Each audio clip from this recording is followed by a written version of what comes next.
Indian Muslim killed by mob at a mosque for quote unquote insult to Hindu king. This is absolutely ridiculous. And okay, there's some details here, so like pay attention and I can make sure to clarify the details. Okay. So, in a tragic event in the Satara district of the western Indian state of Maharashtra, Nurul Hassan, a 31-year-old Muslim civil engineer, was brutally killed by a Hindu mob at a mosque in uh, Puse Sawali village. The genesis of this violent confrontation was a controversial social media post about uh this name Chhatrapati Shivaji, a renowned 17th century Hindu king. While initial accusations suggested a Muslim boy's involvement, it was later revealed that a Hindu man named Arjun Shinde was responsible. He allegedly hacked into the Muslim miner's Instagram account to post the contentious comment, sparking intense friction between the two communities.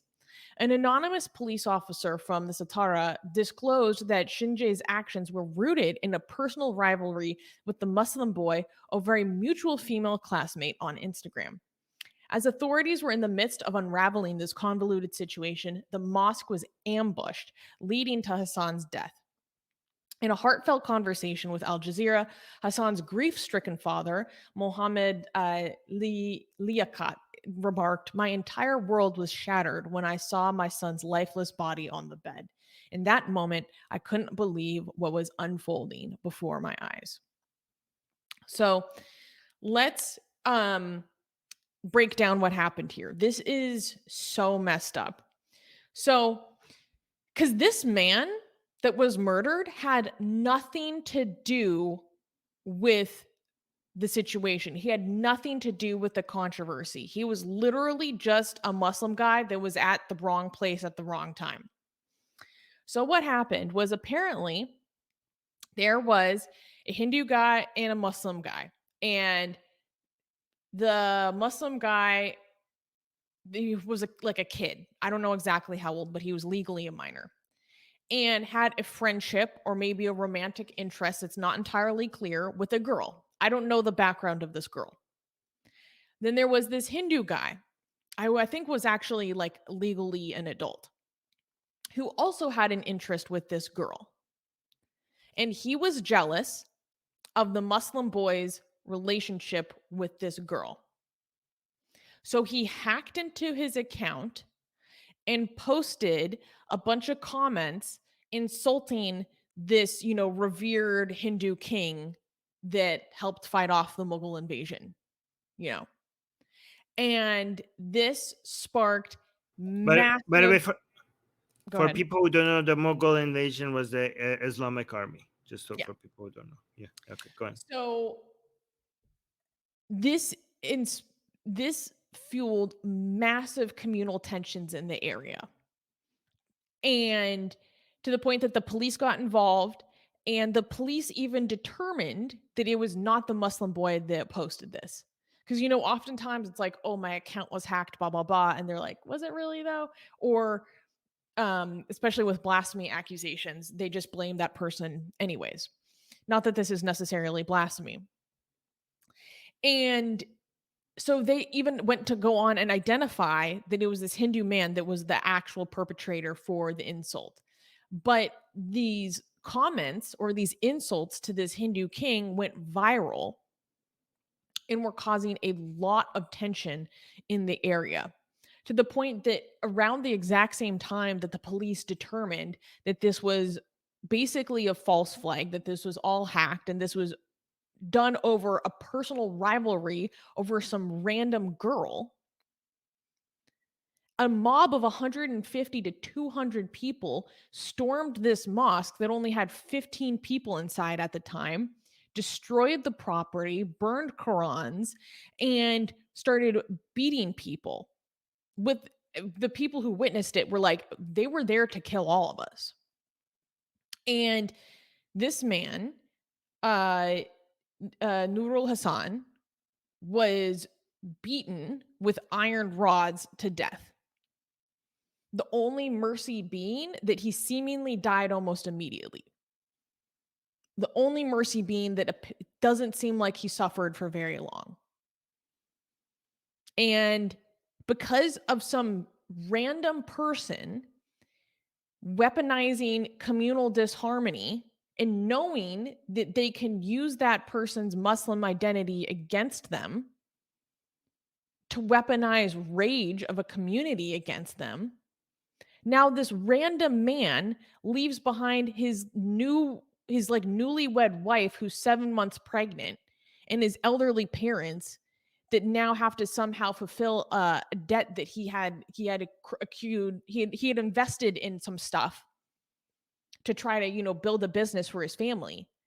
And now they have the weight of the debt from this investment on their shoulders, and it's like this pregnant woman and his like elderly parents that are now in this position, and their son is taken from them over something he had literally zero involvement with. He was just like a Muslim dude at the wrong place at the wrong time. It's so despicable.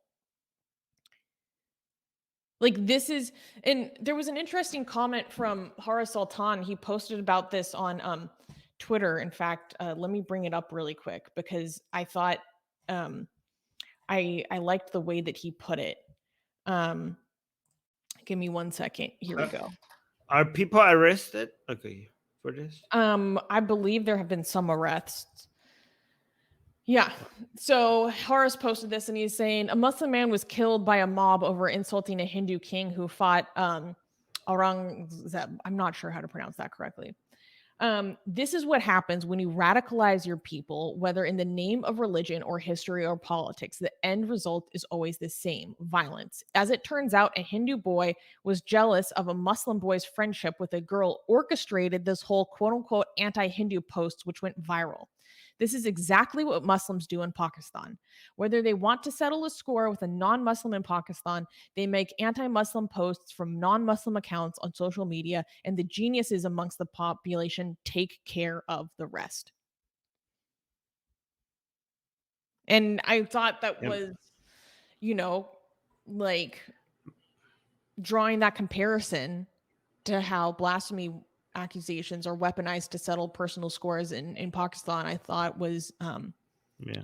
I very just interesting. What's your reaction to all this? okay. I know I'm being too picky. I mean, I think Harris's statement is pretty really good. I just instead of saying this is exactly what Muslims do in Pakistan, I would add like a qualifier to make sure that we're not generalizing all Muslims in Pakistan, like maybe like radical Muslims or many Muslims, or but just like not all Muslims do that. So I just want Okay, yes, to but just yeah, yeah, that yeah, aside, yeah. what do you That think is about the story as a mm. whole? I mean, it's horrific, of course. Like, is it again? I keep wondering if this is getting worse and worse and worse, and I don't know. It just scares me. I feel like this is. I don't know if this is accurate or not, but I'm just feeling like this is all adding up to some explosive event at some point. Like I feel like we're watching a train, you know, getting moving towards a cliff. I feel like Mhm. something is going to happen, and then when it happens, like a major thing is going to happen in India at some point, and we saw like, yeah, of course, we like all these. I'm not hoping that this becomes true, and I don't know if this is accurate. I just feel like this is like a evidence of the train that we are on is moving towards the cliff, and something major is about to happen in India. Am I wrong about this? Do you think like I am exaggerating? I hope you're wrong. I definitely hope Yeah. you're wrong. Yeah, and it's kind of difficult to know to what extent is this um actually escalating and to what extent is us it just we now hear about these things more, you know? But there is a wealth Yeah. of information to demonstrate how um hate crimes have exploded since 2014 in India. Yeah, I just think like it's a bloodbath is about to come. Like, and I think like the Indian government doesn't seem to be interested in stopping it, but because it's Mm. benefiting from all this.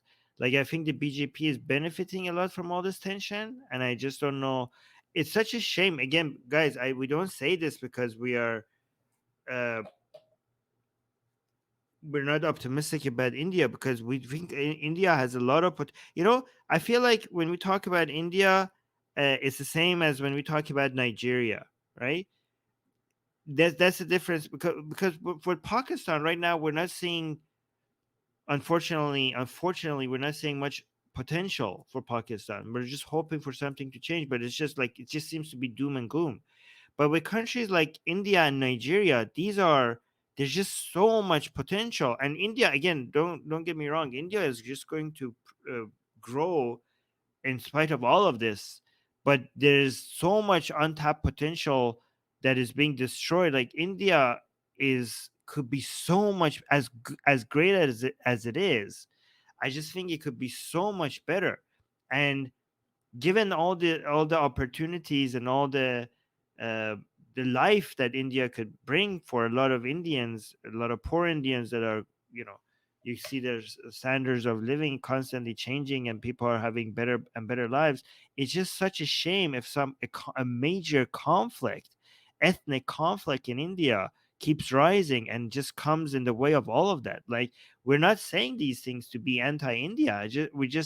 We want India to progress. We want to see a better future for India, and it's just it just such a shame that something as stupid as religion and ethnic tensions comes in the way of that. I mean, it's not ethnic because they're kind of the same mix, but they think it's ethnic tensions, right?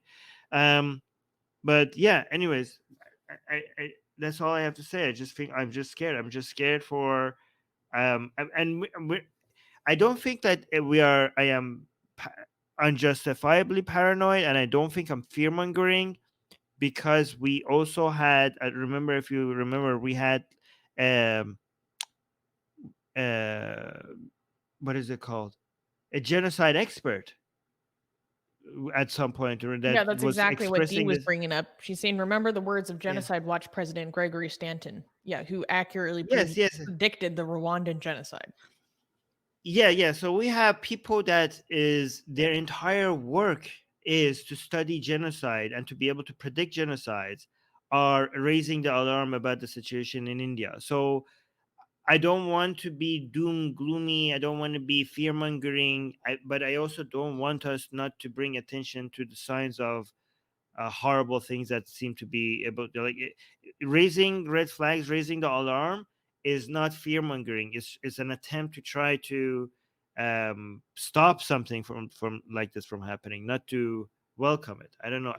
I hope I'm not adding because I don't want to be toxic. I don't want to add unnecessarily pessimistic um, forecasts and fear mongering, because social media is already poisoned with a lot of that. People love to spread fear because they grab an audience. But I also don't want to avoid something that is being, a lot of experts and a lot of evidence seems to actually be suggesting that we're moving in that way. I don't want to ignore that either. I don't know if I am meeting that balance accurately well or not, but I'm doing my best. I'm trying to do that. No, I think Yeah. you are, because you're doing it in a very earnest and thoughtful way. And you're doing it Yeah. cautiously. Like, yeah, that's as Yeah. responsible as Yeah. you can get. Yeah, I think the best way to do it is to mention to the audience the struggle that you're having in your mind, and they could, like, I think your audience would appreciate how sensitive this topic is. Okay, because again, um, I don't want our audience to be anti-Indian because we cover bad news about India. Right. That's why I constantly highlight the great things about India. I don't want people in our audience to be anti-Pakistan because we highlight bad things about Pakistan. The way that you have to consume bad news from different countries is not to turn against those countries, is to see that bad news. Being against that bad news is because you wish the best for that country, not because you're against that country. We're pro India, we're pro Pakistan, we are pro Israel, we are pro Palestine, we're pro Nigeria, we're pro Iran. Okay, we are against the bad news because we are for these countries. Anyways, I'm gonna Yeah. stop. Yeah. In exciting news, Kenny Said, thank you for the explanation. Signing up for a monthly donation. And Sakai said, I will Oh, also sign up for a monthly donation. So thank you oh guys for wow. doing that. I saw that on our fundraiser page. So let me just remind everyone that right now we are working to better sustain our news show and bring back our news programming. And we can do that if we get 50, or now we just need 48 $10 monthly donors. So please, if you go to this link in the live chat and then click on the $10 button and then say make this a monthly donation. This goes a long ways in continuing our programming and bringing this show to you guys every week. Every week we do this. So thank you guys. Thank you for your generosity. And now we just have 48 more to go. But I think that's very achievable. Yes. Because I mean, we have already blown our own expectations about how this fundraiser was going to go. Yeah. I did So if not we can do expect that, any we of can this. definitely achieve this goal. Do you know who makes the most amazing, gorgeous, and other adjectives that I can't use here on YouTube, blasphemous art ever? We do! And for some reason, we are giving it away for free. Download them now using the link in the description before we change our mind.